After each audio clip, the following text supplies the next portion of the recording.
You might ask yourself what I'm doing wearing this from the off. Bit of a thing really. It's like when you're a child and you've got you cut yourself, and then a couple of days later you get a scab in that place, and your mum's telling you you're not picking the scab, you have to leave the scab alone. I know that it looks as if it needs picking, you leave it alone, it's there for a reason. And you think, I can't be bothered, I really want to pick this. And then you pick it, and then it bleeds again, and then your mum's telling you off because you've gone back to the beginning again, because then you've got to go through the whole process of it scabbing over, and then you've got to leave it again. Yeah, you kind of don't learn from them situations. And this driver's side wheel arch, it was one of them scabs that I had to pick off camera before I even started filming. I couldn't be asked to put the camera on yesterday. I already hinted that I'd already looked at it a little bit, but this time I went in full blown with the grinder, the flappy wheel, the multi-tool, a bit of sandpaper, and this is what I've discovered. So for continuity purposes, at the last episode I started looking at this. This morning I've been at it. I've just been cleaning up with the dustpan again because of the dust, hence why I'm wearing the dust mask. But you can see all sorts of Draper D20 tools, a hammer, a wire brush, and some goggles. Do you think this might not be very good when I show you this? Well, let's have a look.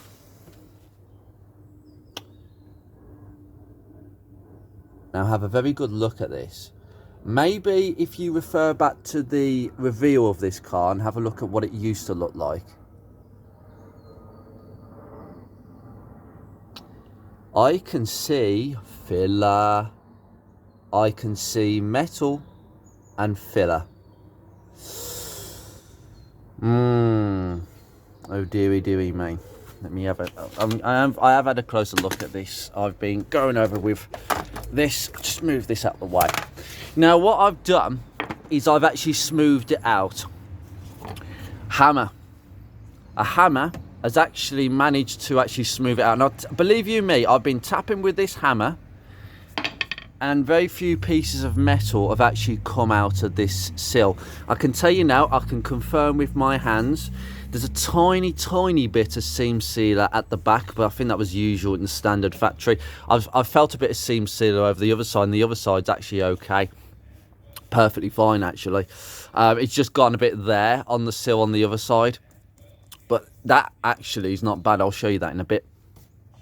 I haven't actually looked at the other side properly, but this side, I can confirm behind here is solid metal. There's only a tiny bit of it that really I managed to disturb down here. I did a bit of wire brushing down here. I haven't looked at that yet, but basically you see these two pieces. This is where the inner sill and the outer sill butt up into. Basically this is the outer sill and this is the inner wing panel, and what happens is they've separated a little bit, but actually there's no corrosion. I think on the other side, you look under the other side, I've done a bit of grinding there, there's nothing, there's actually no rot there. I've caught that just in time, because as you know, when the two start separating, it's like a catastrophe. What's going on here, I do not think is anything to do with this. I know it looks coincidental, but I can honestly say I don't think it is, because you've got that there as well, and there's nothing wrong with this section here. But I'm going to have to respray this entire lip. I probably will blob a little bit of paint chip repair just to that, because I don't want to be painting over the edge if I can help it, because otherwise it will be obvious. My painting isn't the best, even though I will make a good go of it. But what's happened here is someone in the past has done a bit of I think we've had some metal loss around here. This is metal, this is metal, this is metal. I think this is a skimmer filler, because I've put my magnet right there, and actually it's picking up metal. It won't pick up the metal on the other side because it's too thick. If this was pure filler, there's no way that my magnet would stick on. Now, I've grinded this back with a flappy disc. Initially I used the wire drill, and we got a few flakes, as you can imagine. But then I thought, well, hold on, we're getting filler here. Get the flappy disc out, and I've sanded that back. Now, what I'm going to do now is I'm going to get some sandpaper, and I'm just going to go over probably some finer 1000 grit sandpaper, just fine it down, and then I'm probably going to finish with some 2000 grit just to get it really smooth, because as you can see, it's not bubbly no more. It's like, it's really smooth. I think it just bubbled out. I think what we had was some flaking rust on the outside that had bubbled up from around the filler, and then it just dropped on the floor. When that was removed, I then banged it back in with a hammer. So honestly, what do you guys think about this? I mean, to be honest with you, I've said this before, unless I have to employ a welder, my body man, again, I won't do so. And I don't see any evidence of... See, that's really good, that is.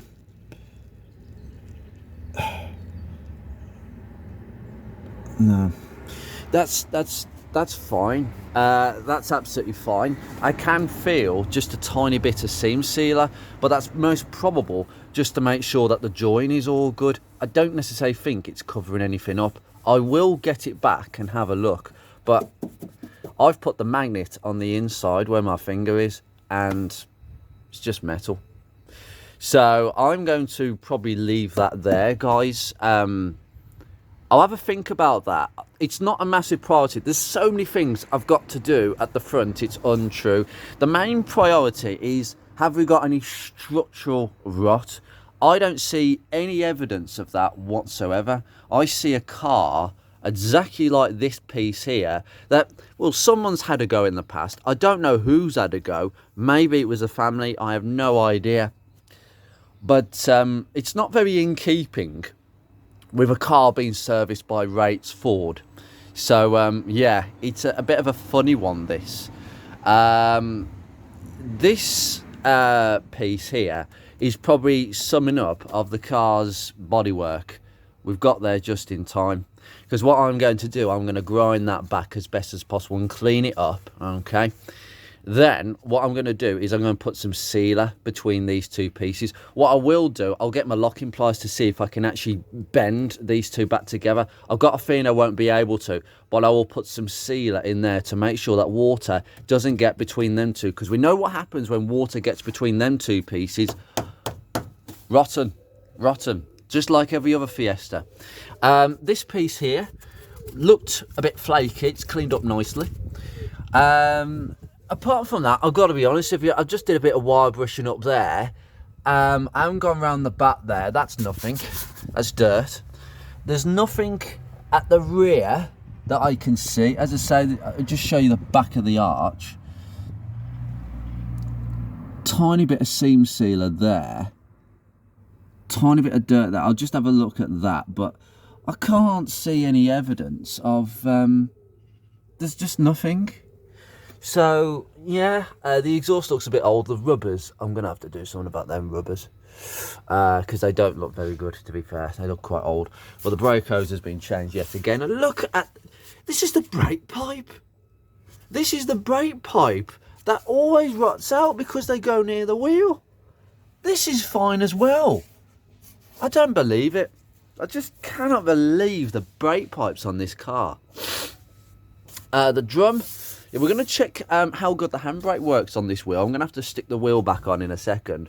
But I've just given this a quick wire brush. All the paint coating, this black paint coating is still coming off.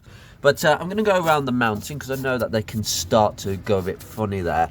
But I can honestly say, and even putting my hand behind here, because this is a typical Mark 1 Focus place. Because naturally, oh, we've got a bit of something under there. I might have to have a look at that. Yeah, but overall, I mean, it's just ridiculous. But this back box is not the original. But it is the correct one, because the 1.4 gears have a straightforward tailpipe, whereas the 1.1, 1.3 models whether it's the Valencia engine or the CVH, well, it'd be the Valencia engine, it would have a downturned exhaust exit. So I've got to try and find one roughly the same in case that back box goes, but it has been replaced, so it's not completely original exhaust on this one, but there's no leaking from the strut whatsoever. It just looks ridiculous. It's ridiculously simple. The strut, it just goes into this sort of bar with this sort of hole, and this was a bit scabby, so I'll have a look at that. And then it goes into the twist beam. As you can see, I've already been doing this from the inside.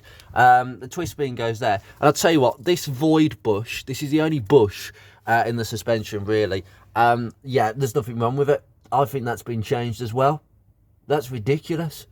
There's no corrosion, anything like that down there. Where I've put the jack, on the inside here, I'm going to have to remove the jack and have a go, but it's nothing. It's absolutely nothing. I just can't get in. The thing is, look, you see this underseal here? It's like, it's not really wanting to come off, which means that there's good metal behind there. But as I say, with this, yeah, I'm going to have a think about it, but I think I'm going to smooth it down, and I think I've done most of the job myself, to be fair. And the fact is, if you look from this side, you can't tell.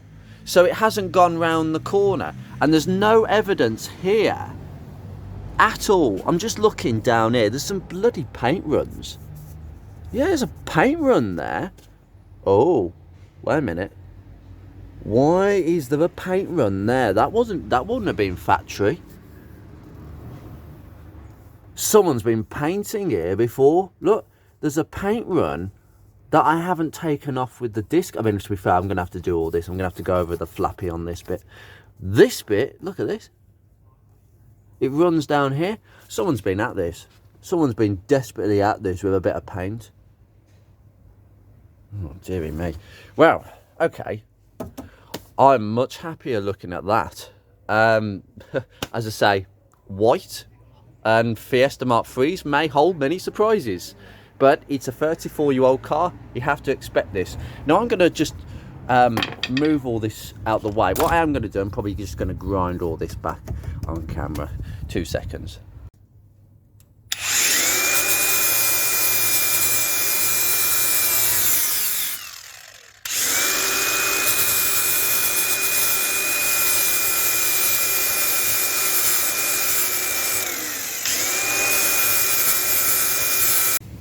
Okay, right, so I've managed to grind the rest of this back, and we've just got metal. So what I'm going to do is I'm just going to go over with some quite coarse sandpaper to sand all this down, because this is going to have to be all resprayed. I'm probably going to do the entire arch in 2 pieces, obviously the grey and the white. I'm going to have to get a good colour match to this for a start.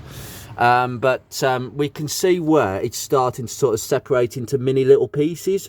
Now that could be maybe a little bit too far, but I've got a feeling it isn't. I couldn't really get much off that, which is a really good sign, especially when you've got to bare metal. On the back side of it, you can see I'm going back to metal already, so this is really good. And this piece is it's always like this at the end, so I wouldn't worry about that too much. It's always like that. That's the end of this. That's literally the end of the pinch wheel. So I think we can conclude that yeah, it's gone dusty again. I've wiped the car down about 6 times during this process. The body shops are so dirty. Yeah, I'm going to leave this here and go to the next thing, which is handbrake testing. I've just moved all my stuff away, just done a bit of cleaning. Wheel is obviously above the ground. Right, let's take the handbrake completely off. Right, that's off. That's completely off. It wasn't actually completely on, to be honest. Now, what do we have? Oh, yes. Right, guys, I'm going to tell you now, whoever adjusted this wheel cylinder did it absolutely to perfection. Right, well, it was just the wheel cylinder, and just the shoes, I should say. You hear that? I'll do it again. That is the sound of the shoes just about catching on the drum. Okay, the wheel does come to a stop. It doesn't continuously go round. If you spin this wheel and it's going round and round and round, and it's taken an age to stop, and you can't really hear that sound, your shoes are not adjusted close enough to the drums. No, you have to take the drum off. You either take the drum off with the bearing, or you take the 4 bolts out the back and take the whole stub axle out, as they say. So yeah, absolute pain in the ass. So yeah, we can confirm that this side works. Right, now next side. Before then, we just need to pull this. One click. That's one click. That's one click, guys. And that's solid. That is exactly the way a handbrake should be. Although I dare say I'm going to have to check the Haynes manual to see whether that is actually the correct level of handbrake adjustment. But the truth is, you take the handbrake off and you've seen it there. It's perfectly adjusted. You put it on one and it's absolutely locked. That's a wicked handbrake. So everything's been done properly there.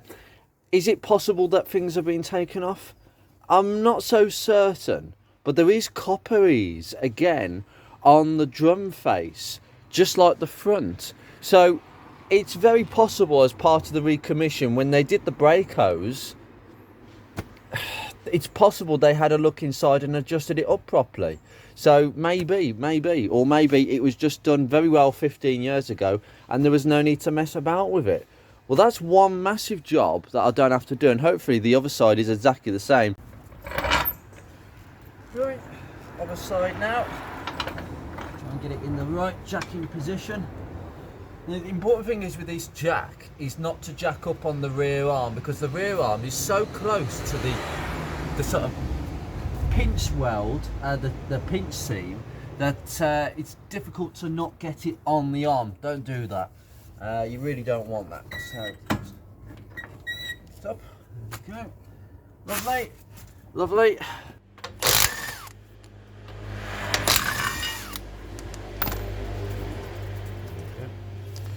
And again, another wheel that just falls off because it's got copperies on it. I have recently taken that tyre off anyway. Right, bring you in. Right, again, I've been wire brushing from the back side. I need to clean this up a little bit more. Right, so, corrosion. I'm going to deal with that. Not yet, though. I'm not going to be doing that as of yet. I'm going to leave that as it is because of where it is. Because otherwise it's just going to escalate. Well, it may do, but I don't think so. I think it looks like we've got this bit here, and I believe on the other side, we look at the arch, I think it's just started to go here where 2 pieces. Yeah, I've got a feeling, well, I hope to God that there's no filler behind that. I've got a feeling there isn't, because this side has got the original paint on it. So yeah, I'm expecting to see possibly a hole, maybe. I don't know. I'll find out at some point. But I've got a feeling, if I put my hand behind here, that's absolutely rock solid. In fact, this feels more solid than the other side. It feels just as solid. Actually, it feels just as solid. That's just, there's nothing.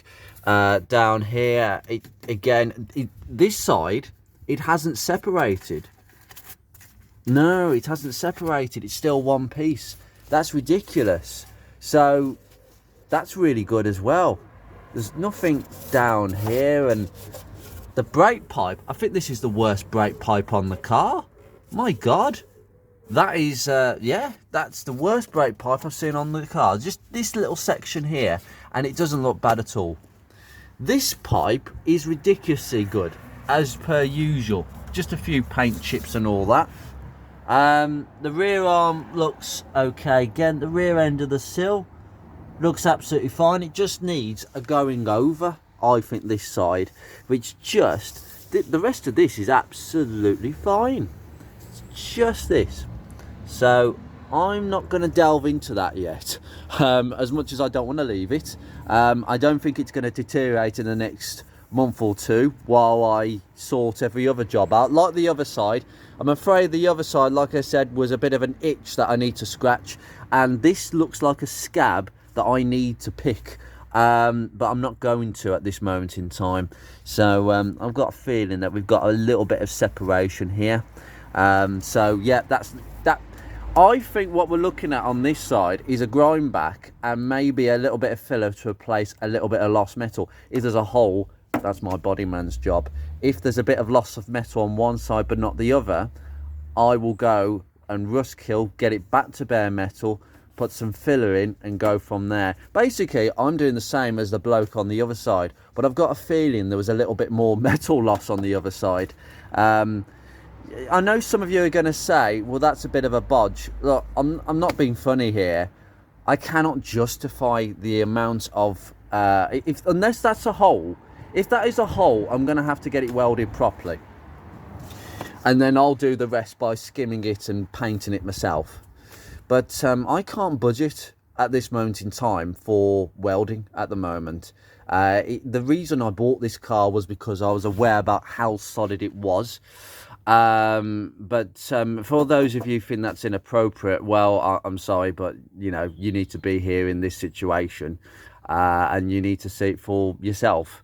I don't like doing things like that, but the truth is a little bit of a skim of filler and then a repaint over the other side. As long as there's two important points here, I must make sure that I go back to bare metal.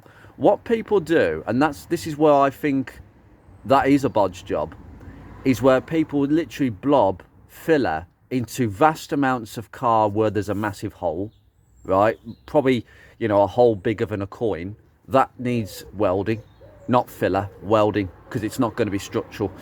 And then obviously you've got people who don't grind back to good metal, and they slap the filler on, and then they realise why the corrosion has spread about 6 months later and the filler's fallen off the car. Yeah. It's because you haven't done it properly. If you grind it back to bare metal to assess fully what the problem is, that's the issue. And I'll be doing that. If I have to go back into the arch, I will.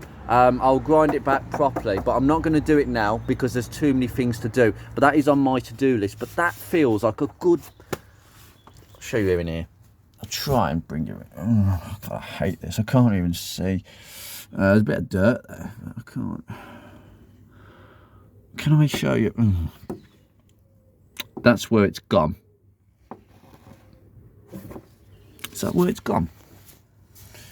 Here. This is where it's gone. Come on. It's fine. I couldn't fully show you the other side because I can't really get at that angle. But yeah, take my word for it, guys. I'm not concerned about that. Right, okay, let's have a look at the rest of this. Okay, that's really good. I have brushed this up a lot. I'm going to have to go all up there and wire brush that. In fact, you know what I'm going to do next? I'm going to drop that under tray. But first, we need to check that this works. Okay, I'm going to have to stick the wheel back on and do the handbrake test. Right, okay, right, wheels back on. That handbrake is, yeah, that's locked. Right, I'm going to take the handbrake lever off and we'll see what happens.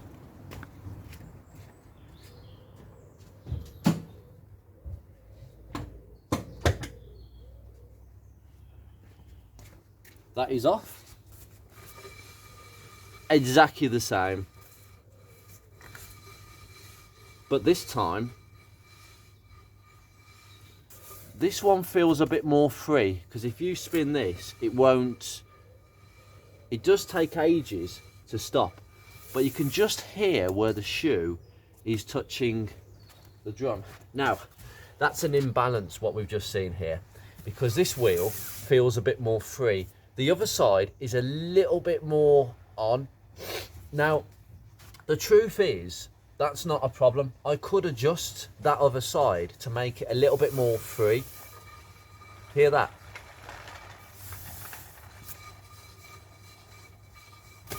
That is again kind of the sound you want to hear. The other side is a little bit more tighter. So I may want to back that other side off just a little bit. But actually, with a bit of wear, I don't think that's a problem. But that is a slight imbalance. So the handbrake will probably work better on that side than this side. But the truth is, it's okay. It's within tolerance, really. I just realised these are Tiger tyres. And how old are these?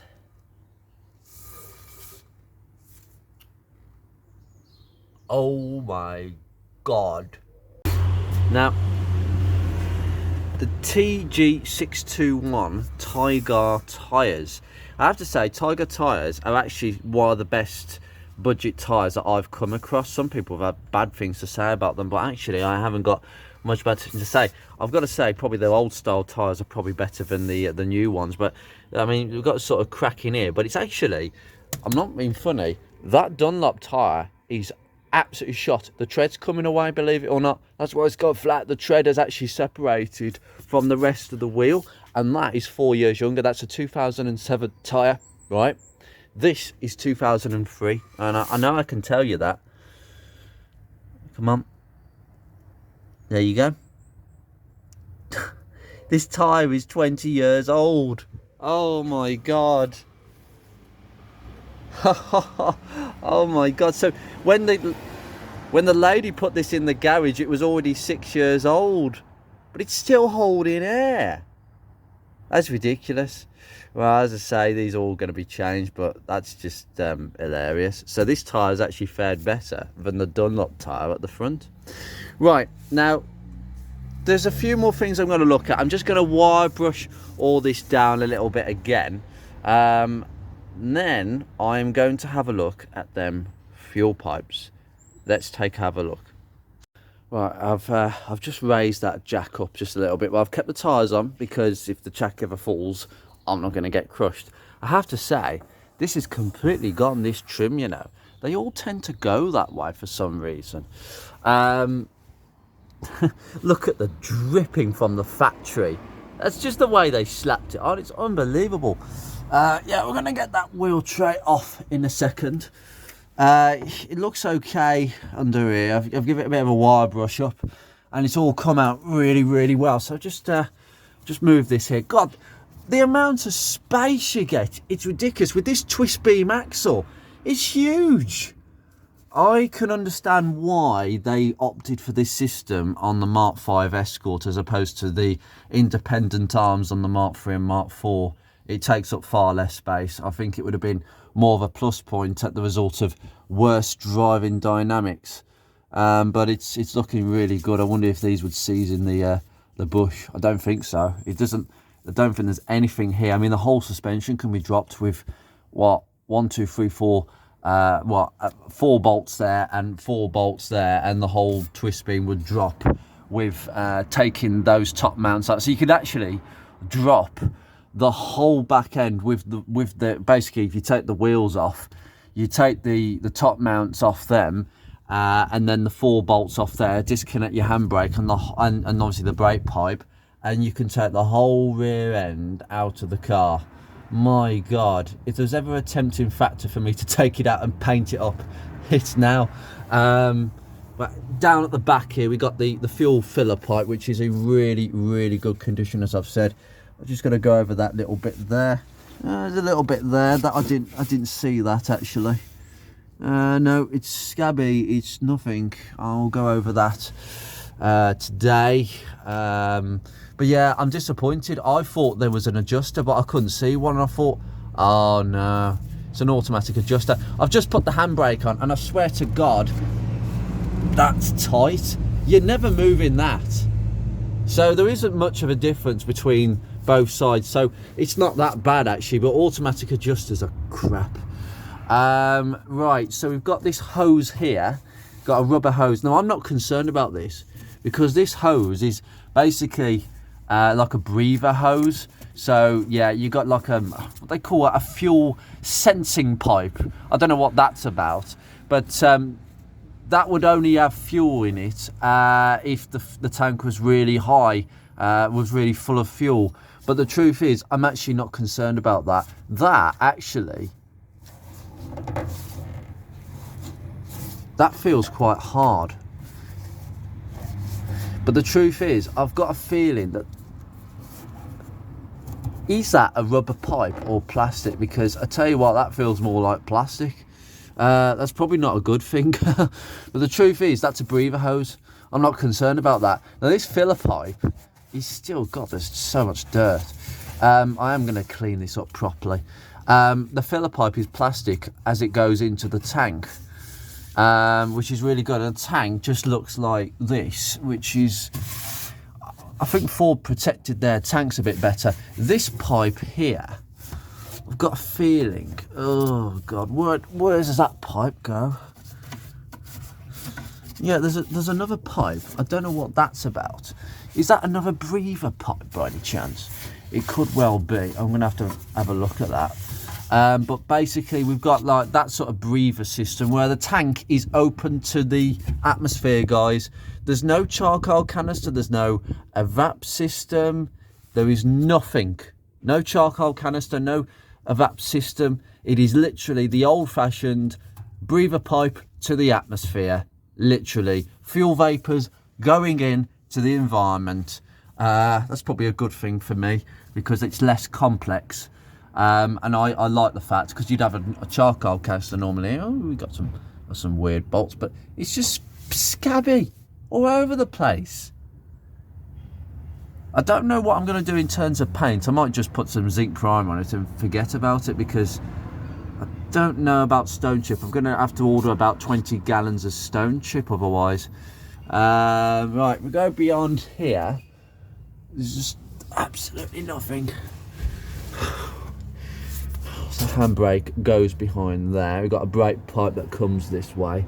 Handbrake this way. I'll just aim you in.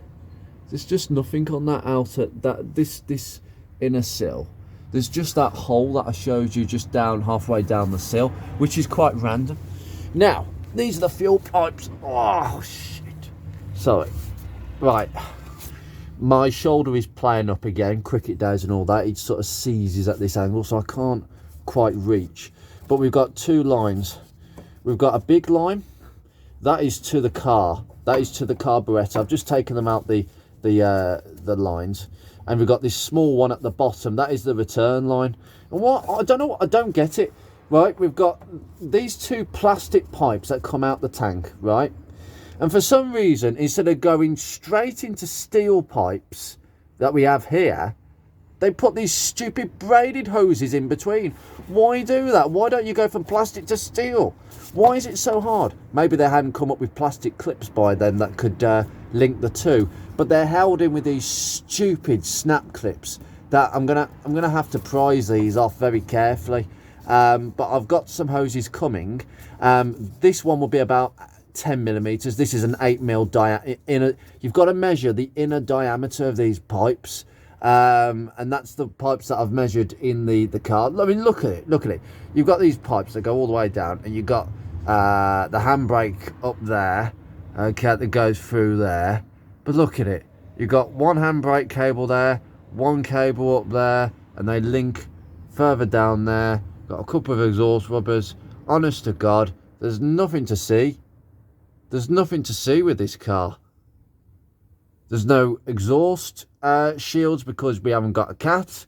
You know, back in the day when cars didn't need shields that rot and fall on the floor. I am just gobsmacked with this car constantly and its simplicity. And the condition of the brake pipes, well, I'm not going to, and the fuel pipes, I'm just not going to go into it now. It's getting boring. I'm going to have to try and fish these out somehow. Very, very carefully. In fact, that one feels like it wants to move, so I'll give this a bit of a go. Not promising if I can do this on camera, guys, because of the angle everything is. Right, I've decided to give myself some more shoulder room. That's coming out. So, to take the spare wheel out, you've got a puncher on the motorway. What do we do? Well, simple. We get in here for a start. It would help if I actually... Ooh, it's a bit stiff, that lock. Goodness me. Bit of scabbiness around there, but that's okay. It's okay. It's decent around there. do something around that. I have had a bit of a previous clean-up, guys, but look how tidy it is. Yeah, this is usual. These are the contacts, I think, for the I think the electric latch. I've got a feeling that might be the case. I don't know. The only bit of rot I've found was this. I've had to put a bit of paint over it, but yeah, unfortunately these two things, oh, I've dropped that. I knew I'd drop that. It's the blooming part in between these two. These two actually met, not here, but over here, and that's usual. Where these two generally meet, water can get in between, and that's what's happened there. But there's actually nothing apart from that. So again, that's an area that I'll look at probably on the same day as the rest of the painting on the arches. Down the line, when I want to get the car running and get the tyres on first, you know. I just think priorities here. Oh, I'll leave that in a second. Anyway, let's just get the boot carpet up. I mean, look at it. It's just nothing to this.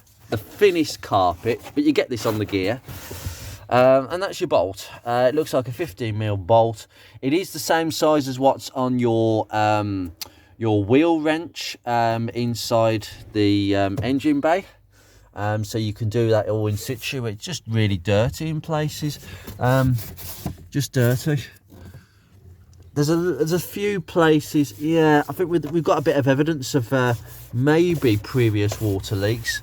But as far as I'm aware, this car doesn't leak water these days. So I don't know. Someone's possibly sealed it up. But I'll give this a bit of a clean at some point, because it's just, yeah, it just needs a bit of a clean up. But it's just dirty. Yeah, that was a bit tight initially.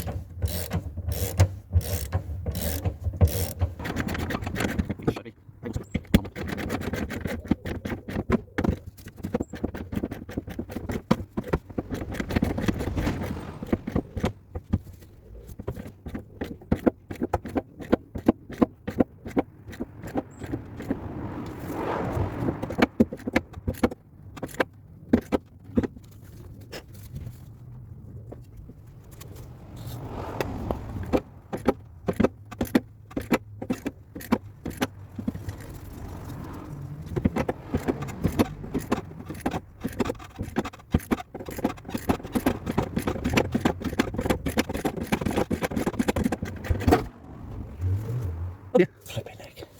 That was pathetically tight, that was. Yeah, that was too tight. Now, I've got to say, I don't think anybody's changed the spare wheel in ages. That took ages. I had to put WD-40 on and everything. Oh, God. So I'm going to get that off in a second, but my God. This is also a Tiger tyre. I don't think I'm going to rely on this. I don't think this has got any pressure. And I've got a feeling, let's find the date stamp. So this is like archaeology, this is. I can't even find a date stamp, it's that old. Oh my God, it's pre-2002, presumably. I'm sure that's when they started date stamps. Yeah. Do you know what I'm going to do? I think this spare wheel, got a feeling, yeah, I'm gonna have to, oh my God, oh dear, right, okay, I'm gonna have to get that out. I mean, that is actually bent. It's actually bent itself, which is absolutely ridiculous. I'm gonna have to bend that back into shape because it's actually twisted with the actual weight. It's absolutely obscene. I might need a new one of these because that was ridiculous. Anyway, it is how it is. I presume, I don't know if that's why it started twisting, but yeah, ideally it's not ideal, is it? I'm gonna get that off. Nah, it's not immediately obvious, but you've got to go through that way. You've got to take that one off that hole, and then you can sort of angle this sort of out this way. There we go. Out we come. I know people get these things powder coated, but yeah, I'm going to do my own thing with that. Let's have a look underneath. Oh, bugger it. But my idea is maybe something like this tyre could go as the spare, because that spare wheel is just not appropriate as a spare. It just isn't. But there's nothing, as usual, there's nothing to see, just cobwebs. I can get out the back panel. It's just nothing. There's no rot or anything around the bottom of the valance. Now we've got a couple of hoses, right? So one of these hoses is this one.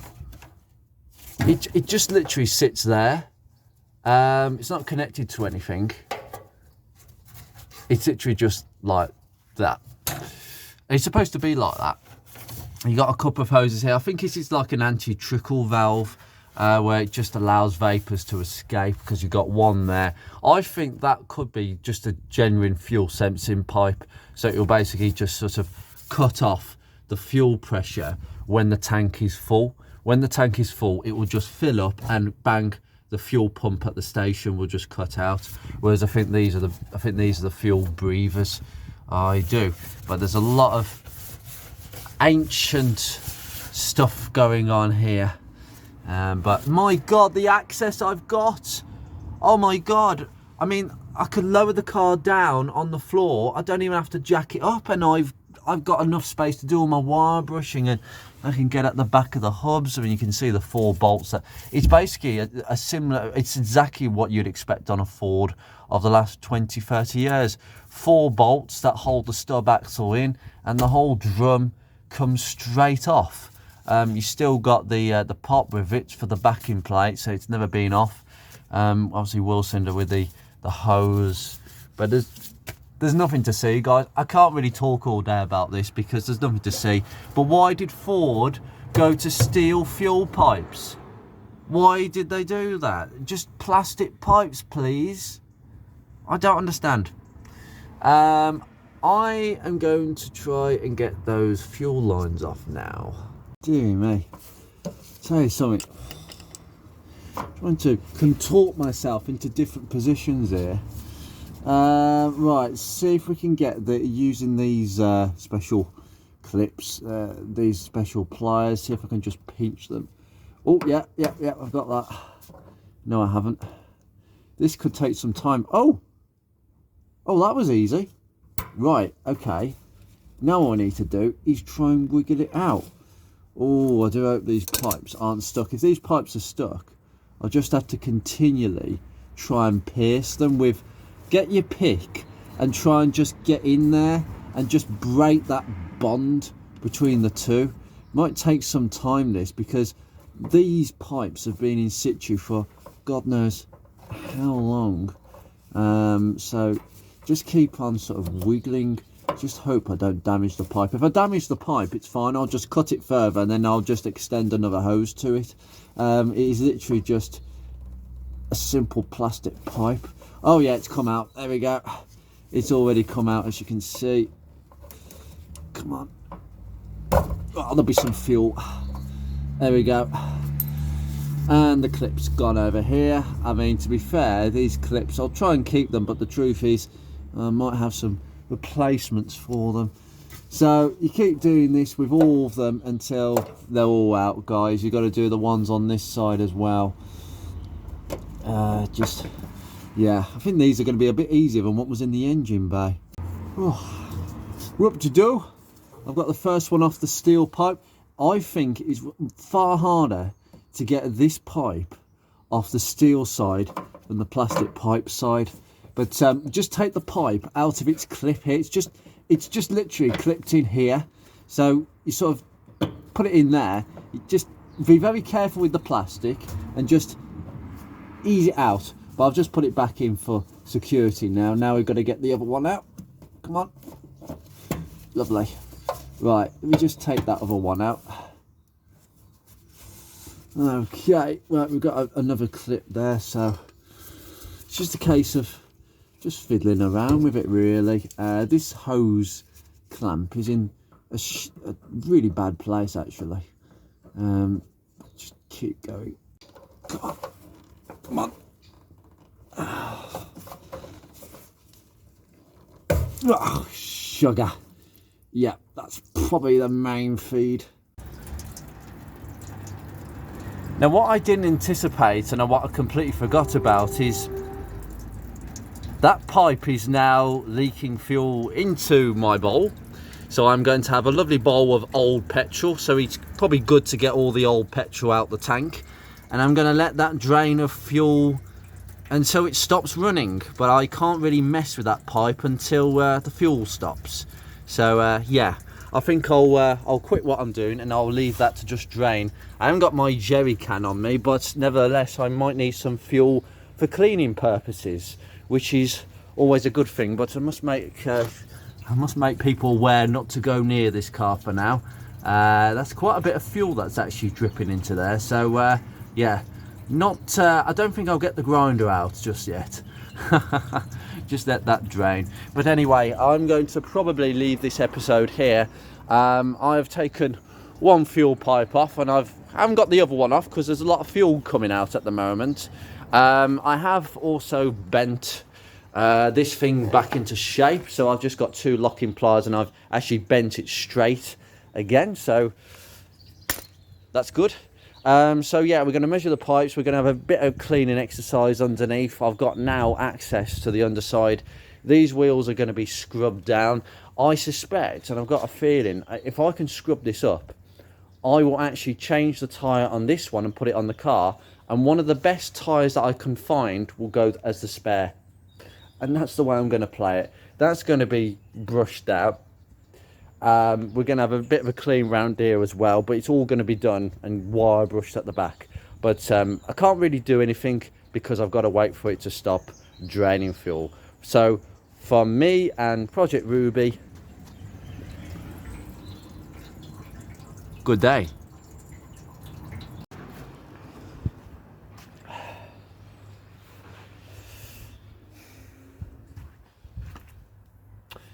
Yep, that's looking good. Well, just an afterthought, guys. I've got all the clips here just in case I need to reuse them. They're all in good condition. The fuel hoses are in the bin. I can honestly say that they are very high quality rubber because there was actually no evidence that they'd started to crack. Probably because this car, quite frankly, had a limited amount of time on E10 if it has run on E10. But it's best practice to do this with an old car with rubber fuel hoses. You need to identify where the fuel hoses are. So like I say, 2 in the engine bay, well 3 in the engine bay and 2 behind this tank. And I'll tell you something, well, the fuel has stopped dripping, which is why I managed to take the hose off. There's a lot of fuel in there. I'll tell you something, I think the back end of this car is just sort of a sympathy. Obviously this car isn't dynamically the best sort of car, but I don't think people would say they're the worst. I think Mark III Fiestas are pretty good for what you get. It's a kind of metaphor for how complicated, overcomplicated cars have become. A lot of cars still use this kind of style twist beam rear suspension. The current Ford Focus uses it, as well as the current Ford Fiesta, well the old Ford Fiesta now, because it's now defunct as a car, very sadly.